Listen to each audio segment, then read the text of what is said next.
अस्सलाम वालेकुम नाज़रीन, आप देख रहे हैं उर्दू न्यूज़ टीवी और अब तक की ब्रेकिंग न्यूज़ के साथ मैं हूं मोहसिन शहजाद। बड़ी खबर, सरसब्ज पाकिस्तान के लिए आला अदालत का तारीखी फैसला। लाहौर हाई कोर्ट ने सरसब्ज पाकिस्तान के लिए बड़ा फैसला जारी कर दिया है। अदालत ने हुक्म दिया है कि नए घर की तामीर पर 2 दरख्त लगाना लाजमी होगा। दरख्त काटने वालों को भारी जुर्माने किए जाएं। तालीमी इदारों, अस्पतालों और दफातर में दरख्त लगाए जाएं। मीडिया रिपोर्ट के मुताबिक लाहौर हाई कोर्ट ने सरसब्ज पाकिस्तान के हवाले से दायर दरखास्त पर फैसला जारी कर दिया। लाहौर हाई कोर्ट के जस्टिस जवाद हसन ने 78 सफ़ात पर मुश्तमिल फैसला जारी कर दिया है। अदालती फैसले में कहा गया है कि नए घर की तामीर पर 2 दरख्त लगाना लाजमी होगा। दरख्त न लगाने वाले हाउसिंग सोसाइटीज के खिलाफ कार्रवाई अमल में लाई जाए। ऐसी हाउसिंग सोसाइटीज जो अदालती फैसले पर अमल न करें, इनके नक्शे मंजूर न किए जाएं। अदालती फैसले में हुक्म दिया गया है कि दरख्त लगाने और काटने के लिए मुतलका अथॉरिटी से रजू लाजमी होगा।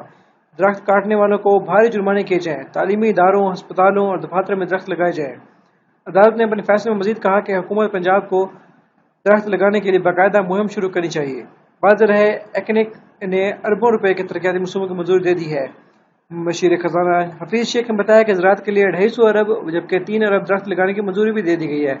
दूसरी जानब महकमा खुराक ने गंदम को कीड़े मकोड़ों से बचाने के लिए सूबे भर में मौजूद अपने तमाम गोदामों के हाथों में नीम के दरख्त लगाने का फैसला किया है। और उन्होंने कहा है कि चूंकि नीम का दरख्त गंदम को कीड़े मकोड़ों से महफूज रखने के लिए मुनासिब माहौल फराहम करता है, लिहाजा आइंदा चंद रोज में फैसलाबाद समेत सूबे भर के तमाम अजला में नीम के दरख्त लगाए जाएं और गोदामों के हाथों में इन दरख्तों की आबियारी के लिए भी भरपूर तवज्जो दी जाएगी। अगर आप लोगों ने अभी तक उर्दू न्यूज़ टीवी को सब्सक्राइब नहीं किया तो सब्सक्राइब कीजिए, बेल आइकन जरूर ऑन कीजिए। इससे क्या होगा कि जो भी नई आने वाली वीडियो होगी उसका बदरीन नोटिफिकेशन आपको उसकी